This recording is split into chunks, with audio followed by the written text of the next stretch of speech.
In an increasingly fast-paced and demanding world, the pursuit of mental well-being and brain health has taken center stage.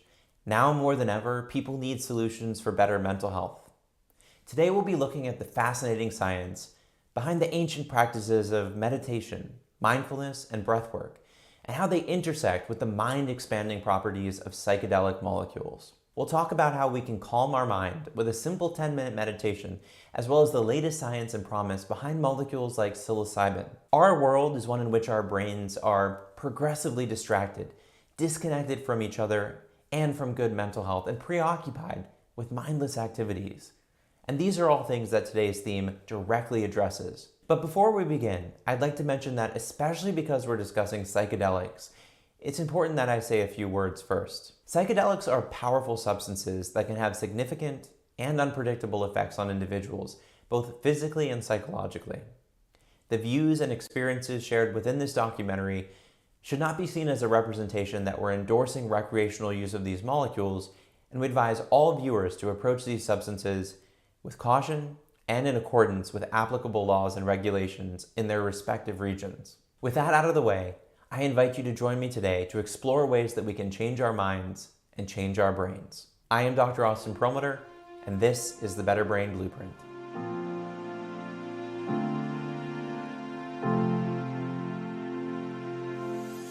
Having a healthier brain feels empowering, limitless, inspiring. It feels peaceful and it feels hopeful. It is so essential to your health. Your brain is your greatest asset. Improve your brain. Improve your brain. Improve your brain. Improve your life. Improve your life. There is no alternative. Live better longer. You deserve that.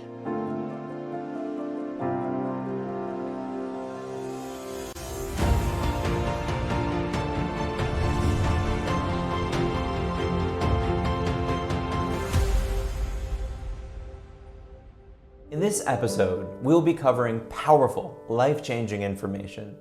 Remember, if you want full access to the Better Brain Blueprint now and for years to come, you can invest in the entire series, along with the exclusive bonus materials right now for a special price that is only available during this broadcast. Don't wait, your brain will thank you. Psychedelics are also referred to as hallucinogens or mind-altering substances. These are psychoactive compounds that profoundly alter perception, mood, and even consciousness. Psychedelics are able to create profound changes in sensory perception, thought processes, and emotional experiences. The term psychedelic is actually derived from the Greek words for mind manifesting, which speaks to their ability to dramatically affect our state of mind. Common psychedelics include substances like psilocybin, which is found in certain mushrooms, LSD or lysergic acid diethylamide, which is found initially in a fungus, mescaline, which is found in peyote cactus, and DMT or dimethyltryptamine.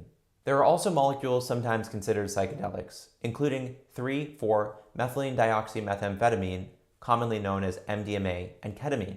Ketamine is notable because it's currently prescribed in the United States in certain clinics for depression. Psychedelics have been used around the world in diverse cultures and traditional ceremonies for thousands of years. These molecules have long been believed to help heal and to create perspective.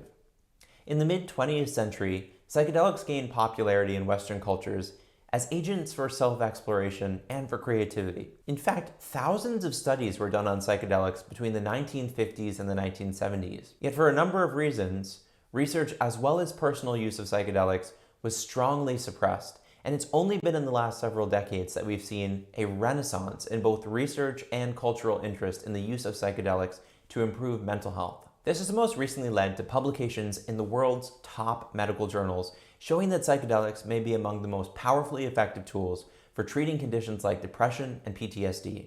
In general, psychedelics are thought to work in the brain by affecting pathways related to serotonin receptors. However, research increasingly shows that they may impact the immune system as well as neuroplasticity. These effects are thought to underlie benefits on mood, but they also speak to the potential for psychedelics to be used for conditions like Alzheimer's disease and to enhance open-mindedness. What are psychedelics? Psychedelics are 5-HT2A receptor agonists, which means that they tone down the default mode network, enabling your brain to receive far more information than it normally feels and receives. And it sort of ungates a lot of sensory information. so that you experience things like hallucinations, altered states of consciousness, mystical experiences, ineffable experiences, experiences of connecting to higher power, experiences of being able to meet your traumatic experiences with love and compassion. And I think that they are powerful tools in the toolbox. The word psychedelic means to reveal the mind. Psyche means mind. Delos means to show or to reveal.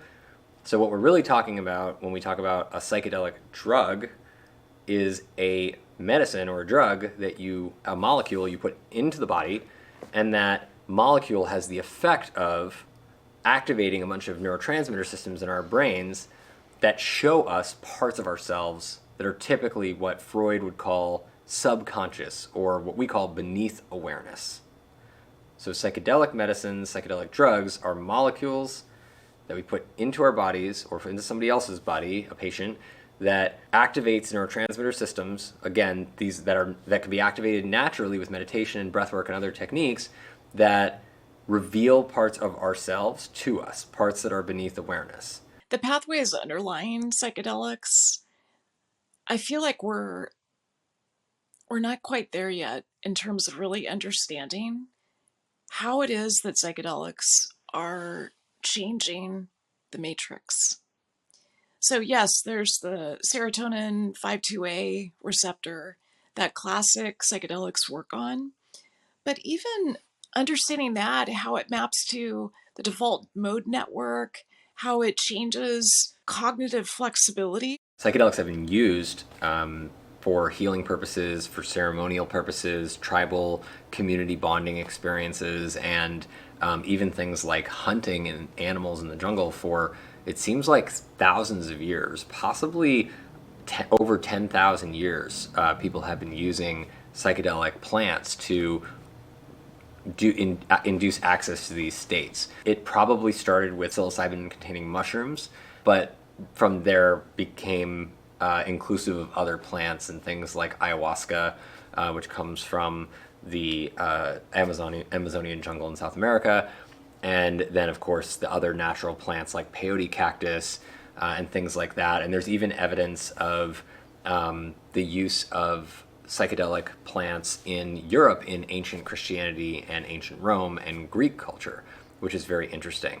And so thinking about how these are not new, they've actually been used for a very long time and for similar purposes, and most of these cultures that were using them weren't actually talking to each other, but they were still using them for similar things, is just absolutely fascinating. We know that they increase neurogenesis and neuroplasticity, which is very interesting if you think about entrenched patterns in certain mental health conditions like depression or even OCD or addiction issues, where people liken it to shaking up a snow globe and letting things fall in a different way. So if you're stuck in a particular groove, almost being in the habit of a depressive outlook, psychedelics can shake things up and allow you to lay down new tracks. And that's, of course, really critical to have strong integration support. Just having the big experience isn't adequate. You want to integrate that with a trained therapist so that you're getting the most mileage out of that window of neuroplasticity and neurogenesis. There's been a lot of excitement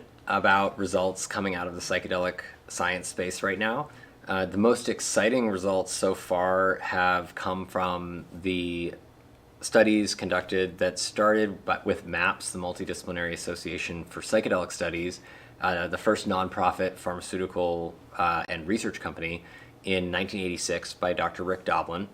And this, they have been focused on conducting clinical trials of MDMA, which is 3,4-methylene dioxymethamphetamine. It's a derivative of methamphetamine that seems to specifically stimulate certain parts of the emotional cortex more than other parts of the brain. And it induces these states of radical safety, radical self-acceptance, radical empathy, things that most of us remember as familiar feelings, but not since being a very, very young child. Like being so young that you didn't know that there was like bad out there in the world. And that's kind of the feeling that most people identify with when they talk about their first experience with MDMA as an adult. Today, the way I kind of see them really hitting the mainstream is there's a few different categories. First is there's the spiritual. There's a lot of people using these for spiritual growth, for connection to source, for a way, it's almost like a shortcut to enlightenment, right? Now, it takes you to the top of the mountain, but you don't get to stay there. So it can be useful for helping you in your spiritual progress. But anyone who's pursuing psychedelics for spirituality really needs to study the work of Ram Dass and read the books Be Here Now and Be Love Now, because there's a point in your spiritual journey where you realize that you've gotten the message and it's time to hang up the phone. There's also medicinal. And in 2018, 2019, I started working with sublingual ketamine in my practice because I was really curious. I was like, wow, I think the psychedelic movement is upon us and I want to be a part of this. So I'm going to start working on a protocol. There are so many potential use cases for psychedelic molecules. Right now, the only legal psychedelic medicine that's fully legal that physicians like me can use in our practice are ketamine, ketamine therapy. Ketamine is an anesthetic agent. It was developed over 70 years ago, and it was used originally in large part to evacuate wounded soldiers from war, and used in the hospital, in the operating room for pain and anesthesia. And it's still used for both of those things to this day.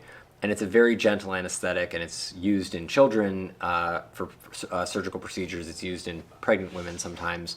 And in general, it's a very well-tolerated anesthetic agent.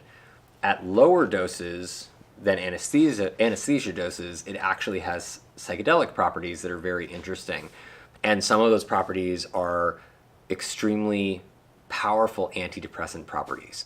In the last several decades, a growing body of scientific research has demonstrated a link between use of psychedelics and positive mental health outcomes. This includes a number of carefully controlled studies published by highly prestigious research institutions like Johns Hopkins University, conducted on people experiencing mental health conditions ranging from end-of-life depression to PTSD and to anxiety. This research has shown some rather profound results, including significant mental health benefits lasting for years after a single dose of a molecule like psilocybin in those with end-of-life depression. One of the most interesting aspects of this research is that psychedelics may work in part by amping up healthy neuroplasticity, which then translates into beneficial psychological outcomes.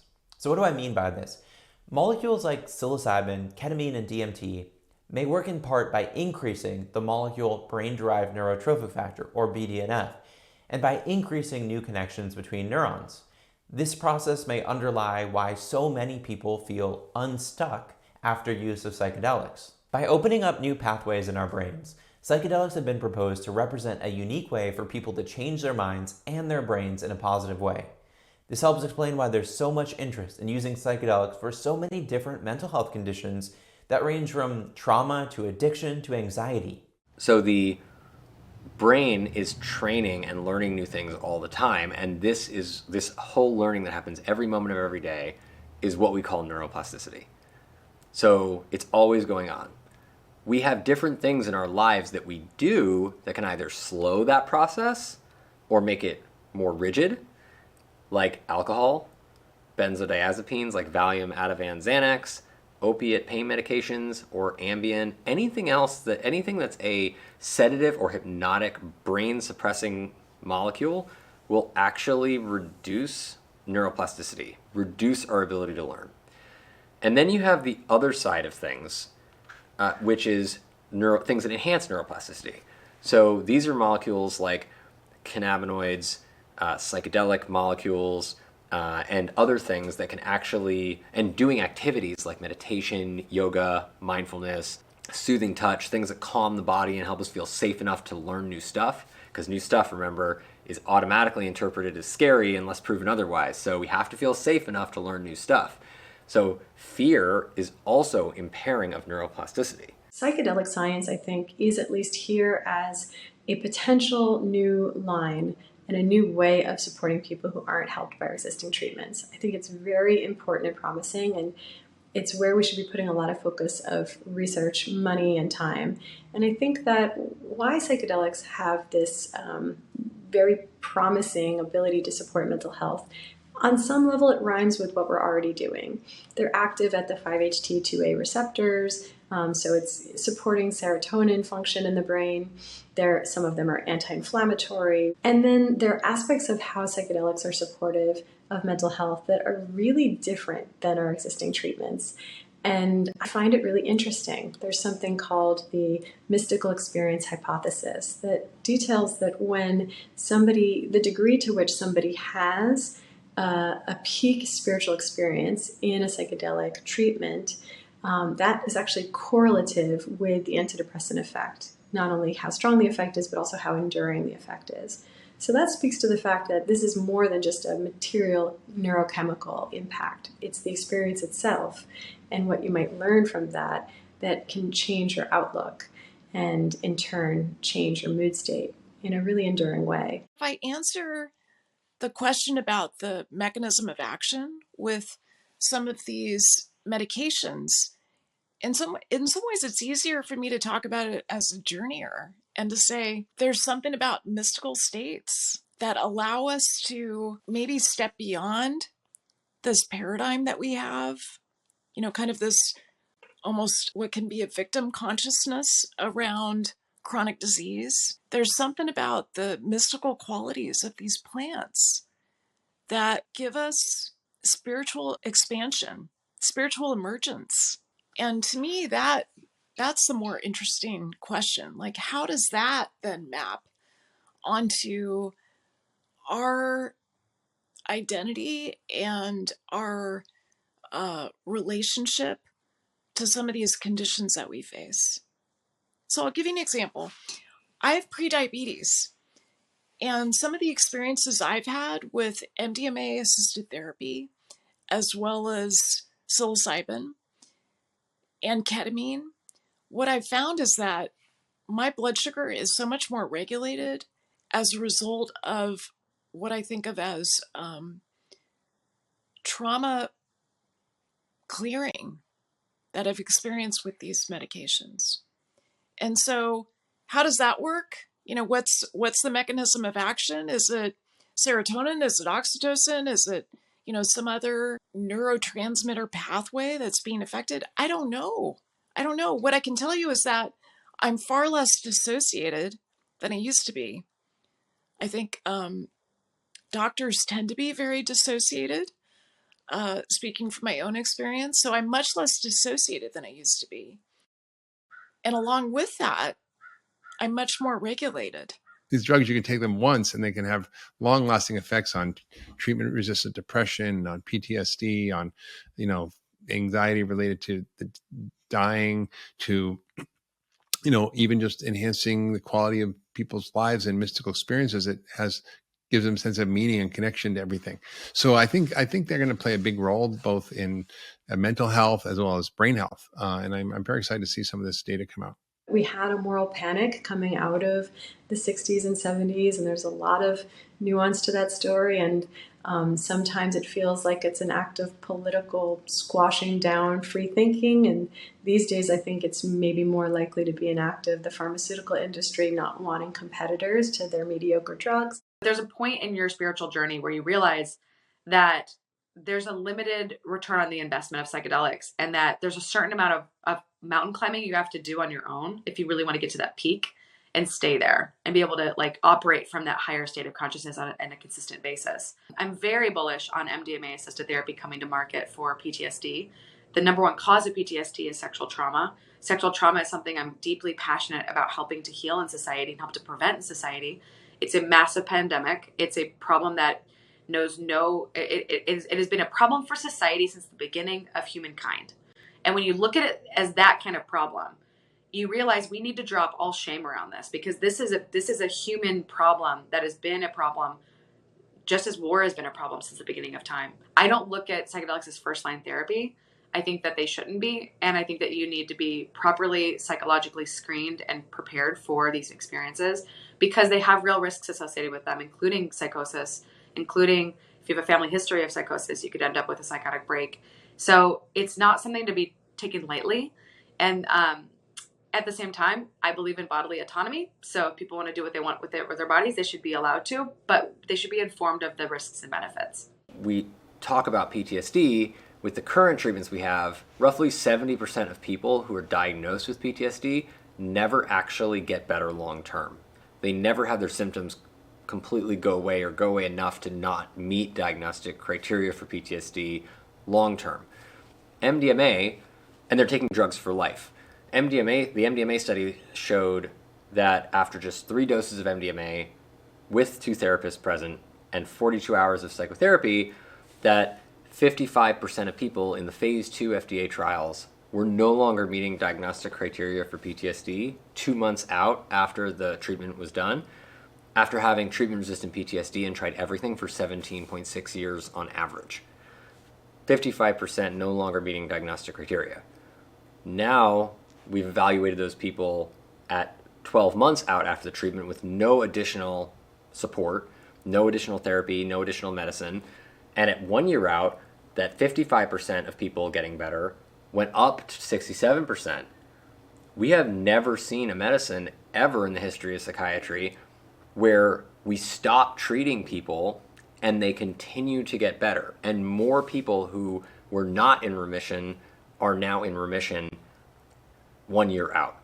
So that is truly unique, because that demonstrates for the very first time this complete paradigm shift in psychiatry, whereby what we're starting to see is a reaffirmation of Hippocratic principles of healing, which is that the source of healing comes from within us. It comes from within the person seeking to be healed. And MDMA therapy seems to work by actually reminding people of their own tools that we all have and we're born with to heal ourselves. And that's what seems to make the biggest impact, and that's what's transforming psychiatry right now. These compounds have been used for thousands of years. I just came back from a trip to Egypt, and they were psilocybin mushrooms engraved as hieroglyphics on temples that were 5,000 to 8,000 years old. And so I was like, whoa. And I think these compounds have gotten a bad rap, over the 60s and 70s and 80s, but now are coming back into really aggressive research. And part of how they work is they actually increase BDNF. And they increase the dendritic connections in brains. And they've been found to maybe even helpful in Alzheimer's and Parkinson's. I think that we actually are seeing so much democratization of the process of how do you get the help that you need. And whether that's through social media or all the ways that people have of seeking this out, the demand is there. And I think that we're really at the precipice of a lot of people training in psychedelic science and psychedelic integration therapy so that we can support people in this new way.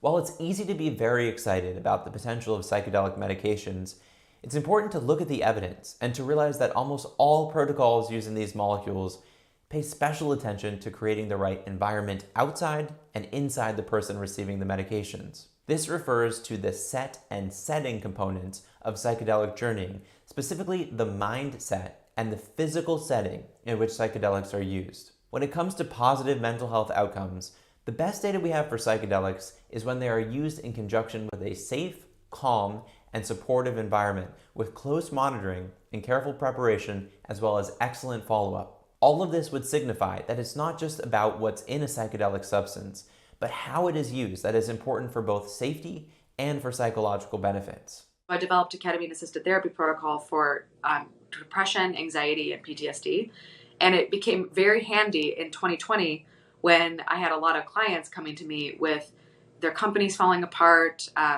their families falling apart, and there was just a lot of people that were struggling during the pandemic. And this protocol I designed is a 45-page protocol, and it involves all the preparation, all of the integration, all of the set and setting, all of the contraindications. How do you screen a person properly for this medicine? And I'm really proud to say that I have had no major problems with sublingual ketamine in my practice. I do think that ketamine has a really important role in helping people get out of the ditch of depression. It is a really great tool for neuroplasticity.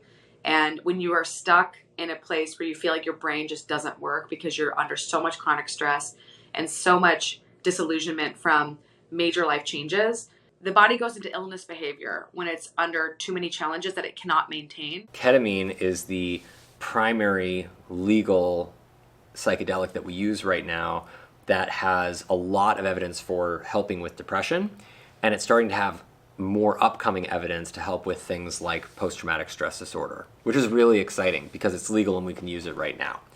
Ketamine also only lasts about an hour to an hour and a half, so it's a very short-acting psychedelic medicine, and it's very safe. It's safer than a lot of the other psychedelic medicines that are out there when used properly.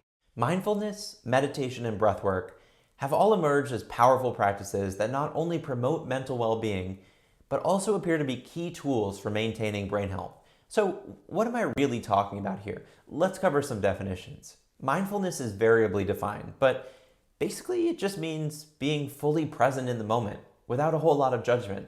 Mindful practices have been linked to improvement in brain function, including better focus and better cognition. Regular mindfulness practice can help to reduce chronic stress, which we know by now is a key contributor to cognitive decline. It seems to do so by promoting relaxation and regulating the body's stress response. This supports the brain's ability to adapt and learn and fosters long-term brain health. Meditation is a broad term. It encompasses a wide range of techniques. At a basic level, however, meditation practices seek to increase mental clarity and balance, often using repetitive actions like paying attention to your breathing or watching your thoughts. Some research indicates that meditation may enhance brain health, and pathways involved may include decreases in stress, increases in neuroplasticity, and even structural changes in the brain. Mindful and meditative practices have long been seen as key ways to get our brains into a place of alignment, in part because they shake things up and help us to get clarity. An area that has a lot of overlap with both of these practices is breathwork practice. Breathwork basically encompasses anything that brings conscious control to our breathing. It can range from holotropic breathwork to box breathing to simple mindful attention to breath. The most important unifying theme to all of these topics may be that when we focus on drawing conscious attention to what we do, our brains tend to benefit. I'm a huge fan of body work and breath work. I think they're both amazing. Breath work can be profound altered state of consciousness. I've got some friends in Austin that run breathwork sessions, and every single time I do one with them, I get like 6 massive breakthroughs. So they can be really powerful tools. I love the app Othership. It's a fantastic app. So definitely incorporating breathwork into your life is powerful. Once I actually became a psychiatrist, I was noticing that my patients were looking for more than medications and therapy to help them through mental illness. They were looking for more lifestyle modifications. They were interested in what I refer to as integrative care, which looks at a whole range of treatment modalities, including focusing on meditation and sleep and spirituality, in addition to medications and talk therapy.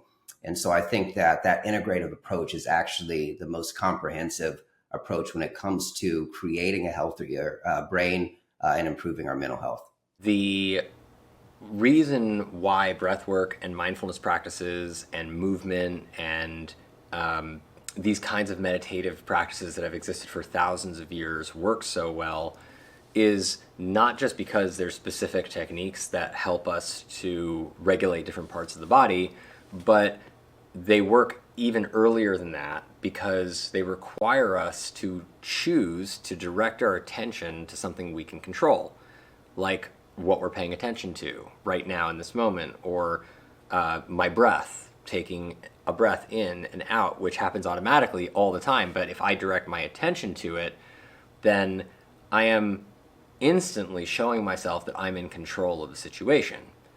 I'm in control of my breath. So what happens when we're under stress? Our bodies feel uncertain. Our bodies feel potentially in danger, out of control. Feeling out of control is one of the biggest reasons why people have anxiety and stress. Why do we feel out of control? Because we spend time thinking about things we don't have control over. We only have so much time to think about anything in the day.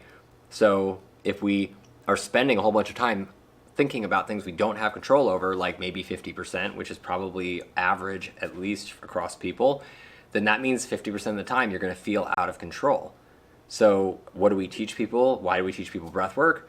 Because if you recognize and you're aware that you're thinking about things you don't have control over, then you can recognize opportunities to redirect your attention to things you do have control over. And when you do that, all of a sudden you remind yourself that you're in control. It sends a positive safety signal to your emotional cortex that says, hey, I'm in control. Hey, I'm safe. And then that sends a signal to the amygdala, that newness fear center, that says, hey, I'm safe. You don't need to blast off right now. We're not in danger. There's not a threat.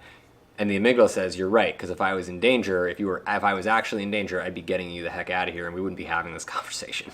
Some of the things I do every day to promote my own brain health are quite simple. I love to wake up in the morning and make sure that I have some form of a practice to set my day straight. And by that, I mean, I've learned the hard way that when I tumble out of bed and am running behind and doing everything backwards, it doesn't work for me. And my brain gets jumbled and I can't think the way that I should. The day doesn't go that well. And we all have those days. So my routine is to get up, have a cool glass of water, because for me, that's calming to my system.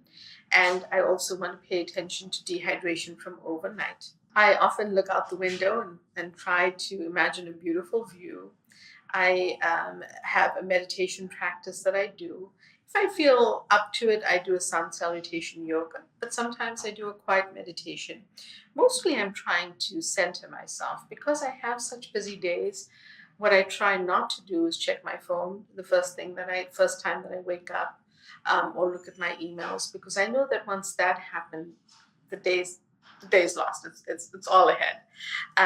So those practices really help me. One of my favorite breathwork techniques to start with is the 478 technique, and that was popularized by Dr. Andrew Weil, who's a guru of integrative medicine down in Arizona.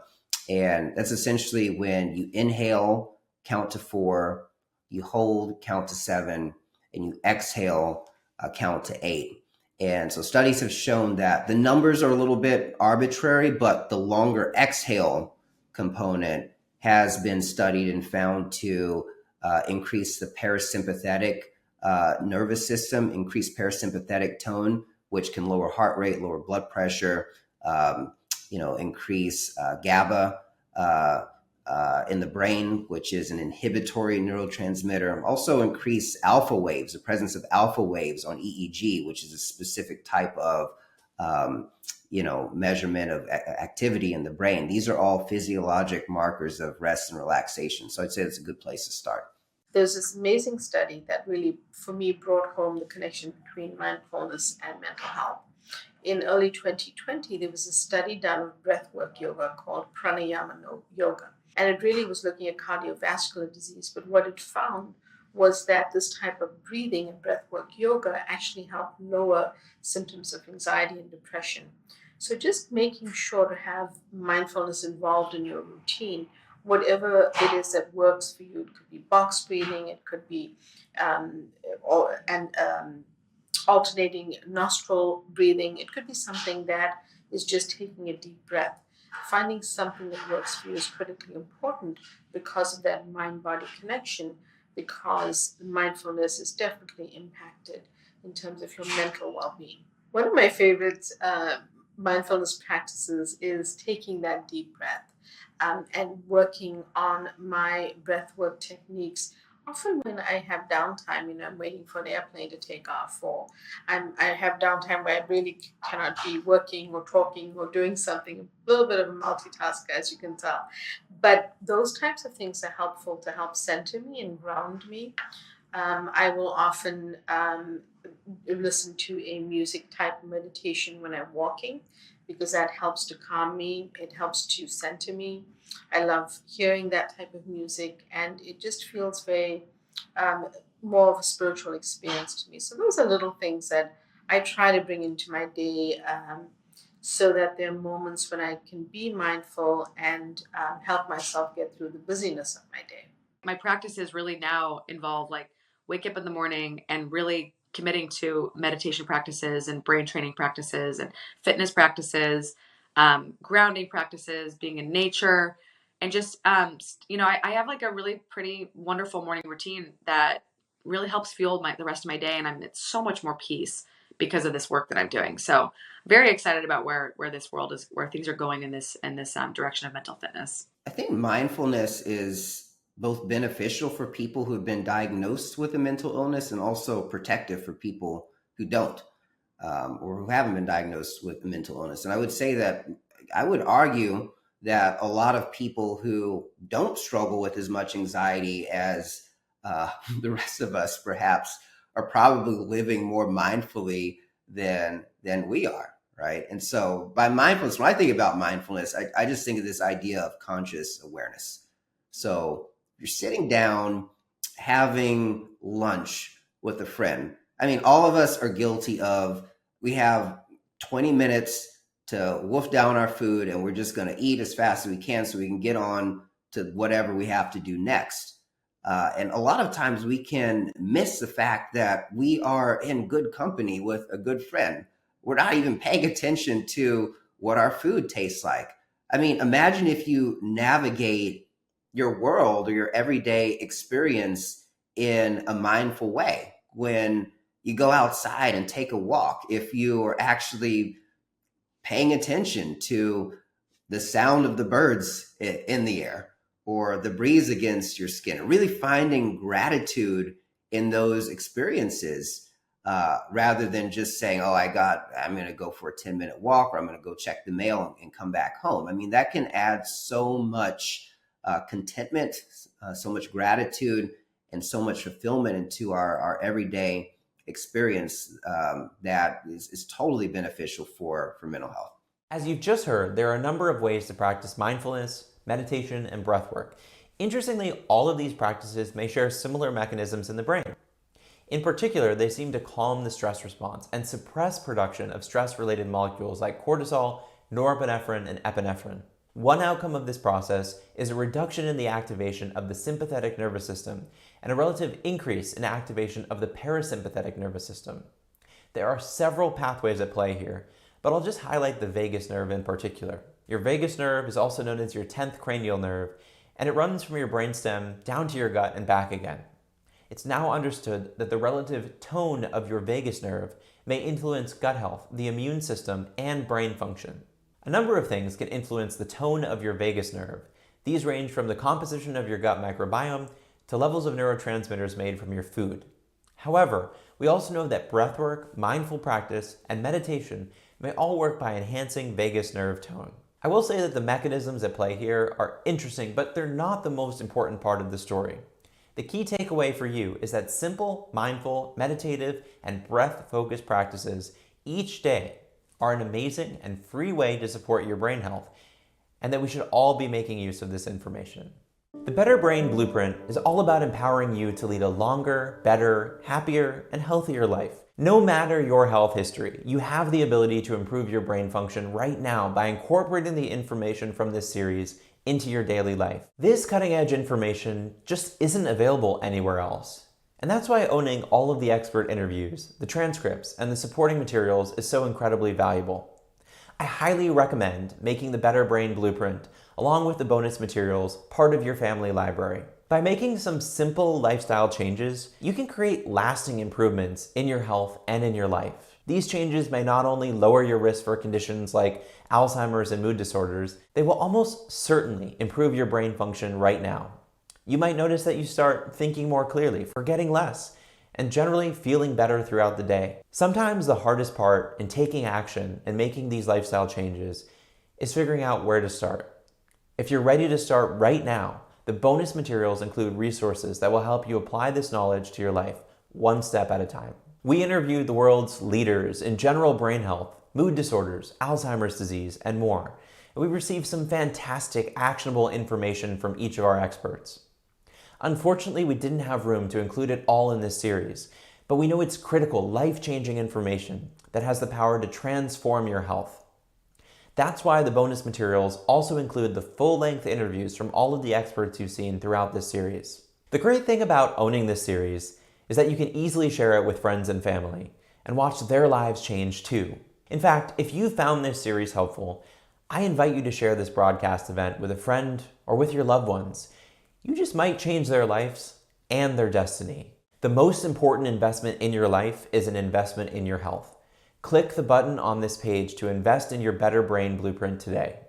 We've covered some interesting topics on this episode, and I want to, as always, make sure that you're left with some actionable takeaways that you can use starting today. To recap, our brains in the modern world tend to exist in a state of low-level chronic stress and disconnection from our surroundings. Psychedelics are emerging as a powerful tool when used in the right set and setting with the right guide or support as a way to help get the brain unstuck, with a number of recent clinical studies supporting their role in conditions like PTSD and depression. However, as you heard, these molecules are not right for everyone, and at the time of this filming, they're not necessarily available to most, with the exception of ketamine. With this in mind, it's even more important that we look at mindfulness, meditation, and breathwork as ways that we can all tap into the healing pathways in the brain. Remember, any exercise that helps bring more conscious attention to the body and mind is likely to benefit your brain both in the short and the long term. There are a number of different ways to accomplish this, ranging from meditation to mindful practice to breathwork, and the very specific aspects of exactly which of these practices you should follow may actually be less important than committing to doing something that allows you to be more aware of your body and your brain. Let me share my personal strategy that I use each morning to get my brain into top shape, because it combines breathwork, meditation, and mindfulness. It's a 10-minute activity that I think most people will actually be able to appreciate. Here are the basics. Designate a time of day where you're unlikely to be bothered by work, family, or other distractions. I personally like first thing in the morning. Then find a comfortable place to sit and set an alarm for 10 minutes. Close your eyes and just focus on your breathing, in through your nose, out through your mouth. If thoughts come up, acknowledge them, and then return your focus to your breathing. The goal is simply the exercise. It's not necessarily clearing your mind or immediately feeling better. I love this exercise, and it's so simple. If you try it out, let me know. So neuroplasticity just means learning. This is really important to understand. It means the growth of neurons in our brains that happen when we learn stuff.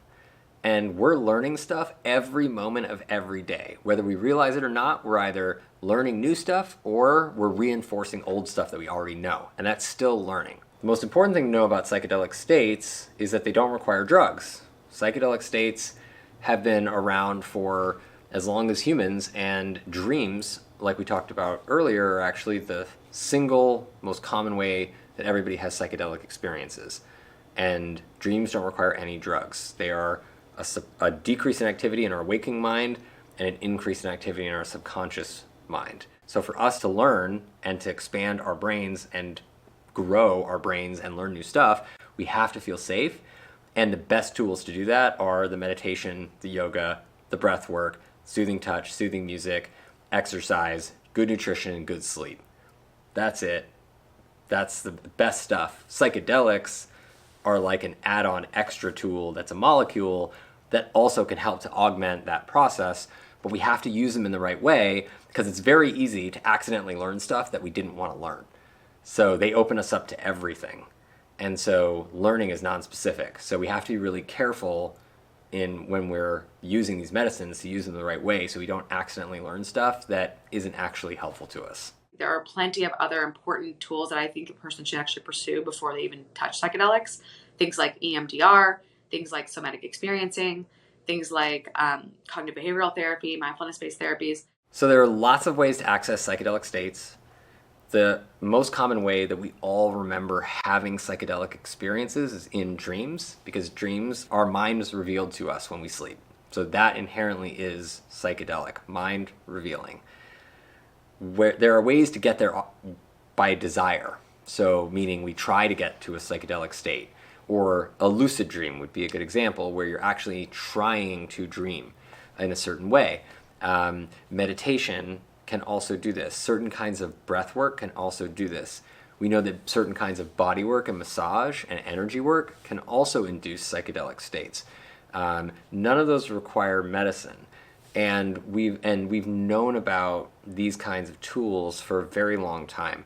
I'm going to plug my own book here because I've written a book called The Self-Healing Mind, which is totally about how each and every one of us can learn how to utilize self-care strategies, sleep, spirituality, nutrition, breath work, and movement. And that includes mindfulness to improve our mental health. And, you know, one of the most beautiful things about the experience writing the book, and I think one of the major takeaways is that, you know, you can start wherever you like. I mean, sometimes people will get intimidated by this idea of living a mindful life or living a life with more self-care. I mean, if you wanted to start with breath work today, again, each of us takes between 20 and 30,000 breaths every single day. It's one of the most underutilized form of medicine, if you ask me. And I mean, that's a great place to start. There are different ways that we can manipulate our breath to reduce anxiety, to reduce subjective experiences of stress, to help us sleep better. So there are lots of different tools that can naturally or tap into what the parts of our bodies that we've been born with that sense information from the environment to help us reveal parts of our minds to us. And the single best thing that we can all do for ourselves to teach ourselves how to be the best parts of ourselves, to really unlock our full potential as human beings, is to do those natural practices as often as we can when we have the time, and to really set aside time to prioritize these practices, because it helps to teach us more about ourselves and more what we're capable of, which gives us access to our full potential in this life. We've reached the end of this episode, and I hope you're coming away with some tangible next steps. First, appreciate that our modern worlds are anything but conducive to good brain health and to mental wellness. At this time, psychedelics may not be available to all, but I do think it's something to stay abreast of. All of us can benefit from simple practices to enhance our connection to ourselves and to our brains. Mindfulness, meditation, and breathwork are all excellent ways to calm stress and help promote brain health right now. If you want to work on your mental health, there are a number of things you can do right now, but remember, it may make sense for many people to seek professional help. Modalities like CBT, EMDR, and psychotherapy may be good options, and these are things to discuss with your health practitioner. Currently, ketamine is available in clinics across the country, and we're starting to see some states introduce more availability for molecules like psilocybin. As it stands, access to most psychedelics is limited, but clinical trials may be available. An excellent resource for those seeking to learn more about psychedelics and whether they may be eligible for clinical trials is the Multidisciplinary Association for Psychedelic Studies, or MAPS. You can access the work of MAPS by going to maps.org. I hope you've enjoyed this episode, where we dove into the science of psychedelics and other ways to rewire the brain. Our brains are so incredible, and we have the ability to change them with each passing moment. I want to pause here to really drive a point home. As much as it's tempting to either wait for something to go wrong with our brains or expect there is going to be a magic pill to fix them, so much of our brain health is a direct reflection of our decision to do simple things like mindful activities each day that can fundamentally alter the way we see and interact with the world. Deciding to carve out even 10 minutes of your morning to bring your attention to your breath and to watch your racing thoughts might seem trivial compared to all the sensationalized solutions you see online or on the tabloids. But even taking that 10 minutes to bring your attention inward is such a superpower, because it may be the only 10 minutes in the entire day that you dedicate to bringing your mind into balance. Brain health matters because it helps you live better longer. Safety unlocks healing. We have to feel safe to be able to heal. And once we can start to heal ourselves, we can unlock our entire human potential. I hope you enjoyed this episode of the Better Brain Blueprint. I'm Dr. Austin Perlmutter, and I'll see you back here tomorrow for the next episode.